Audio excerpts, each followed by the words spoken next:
اللہ کا کرشمہ دیکھنا ہے تو نماز عصر کے بعد یہ چھوٹا سا عمل آپ لوگوں نے اس خاص تعداد میں کر لینا ہے. انشاءاللہ آپ کی جو بھی حاجت ہوگی نا، جس مقصد کے لیے آپ اس عمل کو کر رہے ہوں گے، آپ کا وہ مقصد آپ اچیو کر لیں گے. ایک ہی دفعہ آپ نے اس عمل کو کرنا ہے. آپ نے کرنا کیا ہے، عمل بتانے سے پہلے آپ سے گزارش ہے کمنٹ سیکشن میں ایک مرتبہ اللہ اکبر لکھ دیں اور میرے چینل کو فالو ضرور کر لیں. اب میں آپ کو بتاتی ہوں آپ نے عمل کس طریقے سے کرنا ہے. آپ نے نماز عصر ادا کر لینی ہے. نماز عصر ادا کرنے کے بعد آپ نے وہاں سے اٹھنا نہیں ہے. آپ نے اول آخر 3 مرتبہ درود ابراہیمی پڑھ کے درمیان میں آپ نے 21 مرتبہ پڑھ لینا ہے سبحان اللہ و بحمدہ سبحان اللہ العظیم، اور 21 مرتبہ آپ نے پڑھ لینا ہے حسبنا اللہ و نعم الوکیل. ٹھیک ہے، ان دونوں کو آپ نے 21 مرتبہ پڑھ کے اول آخر درود پاک کے ساتھ پڑھ لینا ہے اور سچے دل سے اللہ پاک سے دعا کر لینی ہے.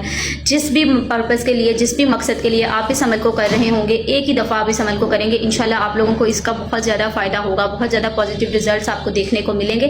یہ بہت ہی زیادہ جلالی قسم کا عمل ہے. اس کو آپ نے ایک مرتبہ لازمی طور پہ کر لینا ہے. اگر آپ پہ کوئی بھی پرابلم آ گئی ہے، انشاءاللہ وہ پرابلم سالو ہو جائے گی. کوئی بھی مسئلہ آپ کی زندگی کا وہ حل ہو جائے گا انشاءاللہ. جزاک اللہ.